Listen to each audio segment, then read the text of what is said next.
Hello guys, Wizard here bringing you another Total War Warhammer replay with commentary. For today's battle we have the forces of Dark Elves, who are being led by Malus Darkblade on top of his Cold One Spite, and we're going against Lizardmen. If you have seen these pterodons, I think they're maybe they're Ripidactyls. Yeah, they're Ripidactyls. And we're going against Lizardmen, who have Tiktaq'to as their leader. Interesting build. So yeah, without further ado, let's just see what we have here for this battle. For my front line, I have a mix of anti-large and anti-infantry. Dread Spears, like their counterpart, the Bleak Swords, are pretty good. They're core for most of the Dark Elf armies, and yeah, I have 4 of them. You need something to hold this many Lizardmen. And for our anti-infantry, we have 2 units of Hargonet Executioners, who are really decent against Lizardmen. They can beat every infantry that these guys can bring. So yeah, having them is really good. You just have to have something to protect them from large dinos. So I brought 2 Cold One Dread Knights, so a pretty high tier units here. These guys are also really decent. Their stats are just insane. I just wish they had 4 more charge bonus, so they don't bother my OCD. So they all have 40 stats on these on their unit cards. The rest of the things are over 40, so yeah. And we have some other units, some range units, Dark Riders with repeater crossbows. So you have some pressure on flying units, on dinos, if they want to go into your front line. So I have 3 of them, really decent unit. For sure, we have a unit of Dark Riders as well. I think that's it for my army. For characters and casters, I have a Sorcerer of Beast with Manticore summon. I am not using Flock of Doom these days. It takes a lot of units in the AoE to pay for itself, so I decided to go for Bison's Bioform. I have a lot of armor piercing units, and this thing gives armor piercing and base damage and armor. So yeah, I'm trying to see how it does. And for our lord, we have Malus Darkblade with Deadly Onslaught, the Blood Price, and the Demon Curse. So he's pretty expensive. This is the first time I think I haven't brought his sword, and there's a bug about him and his sword. I'll talk about it in the later videos for sure, and how the interaction goes. For my opponent, we have Tiktaq'to, we have Ripidactyl Riders, the Regiment of Renowned Ripidactyl Riders, Colossodon Hunters. We have 3 units of Feral Cold Ones, 2 Chameleon Stalkers, really strong against Dark Elves, as you'll guys see in this battle. We have 2 Cold One Spear Riders as well, I mean my opponent has, and Star Spears, which are pretty strong as well. For caster, my opponent decided to bring the Skink Priest of Beast with just transformation of Kedon. So I recommend bringing one more spell, one more cheap spell on your caster. But yeah, we'll see how it does. So let's start a battle and see how we're gonna perform against each other. So as soon as I see these Ripidactyls, I'm bringing my range units to the left flank. I need something to protect my especially expensive units, Hargonet Executions and Cold Ones. Cold One Dread Knights are gonna survive for a long time, but I don't think the Hargonet Executions are gonna be able to withstand that onslaught. So front lines are going to meet soon. What I'm eyeing right now, I want these Cold One Spear Riders off the battlefield as soon as possible. That's why I'm bringing my caster, my Dread Knights and Dark Riders to catch these guys. These guys don't have a lot of support, so if I can catch them, Cold One Dread Knights can beat them 2-on-1. They're probably gonna lose, so we have some support with these Dark Riders, spell support, and the transformation of Kedon. Already my opponent summoned his Manticore. Not sure what he's going for, but yeah, the Chameleon Suckers are coming here to get some support, give some support. Dark Riders, one of them is here, the other ones are going to keep a close eye on these Ripidactyls. But yeah, let's just see the damage here. They haven't taken any damage. Look at this. These guys are freaking insane. I think you should have at least 3 of them in Dark Elf matchup. Now they're gonna go into melee, but yeah, look at the damage. The White Suns Wild Form has been casted here.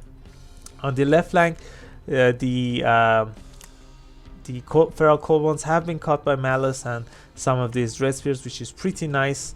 The other Cold One Dread Knights are fighting the Feral Cold Ones, which is fine. These guys are going to be able to win, but they're taking some amount of damage. Not sure what's happening there. Feral Manticore going for more Dark Riders. I think I sent these guys to deal with the Feral Manticore, and yeah, I just have to leave these guys for a bit. Let's slow down the game a bit. Let's see what's going on here. So Cold One Spear Riders are running away, both of them. One of them has rallied, but the other one I'm not gonna let them rally with my sorcerers who is chasing them.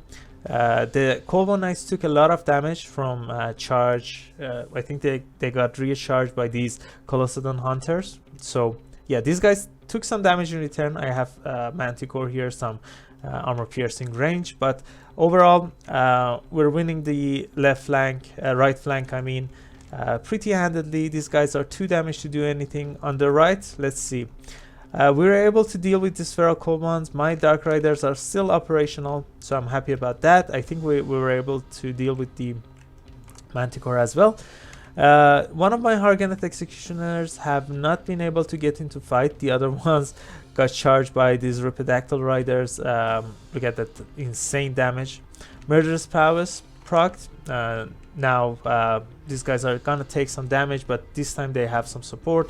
The Cold One Dread Knights are here as well. Malus is chasing the Skink Priest. I don't want the second Manticore summon to go down. That's why I sent him to deal with him, but my opponent really well played, sending his Source Warriors to stop Malus from killing the finishing off the caster here. We have some Dread Spears who are able to go around the units, but this is scary. Malus is chasing the Skink Priest, and I think I'm microing elsewhere because I didn't even realize that what's happening here. Fortunately, some Dread Spears are here, but unfortunately my opponent is summoning his next Manticore, which is gonna be really scary, especially with these many units. Look at that damage, that rear attack from Tiktaq'to.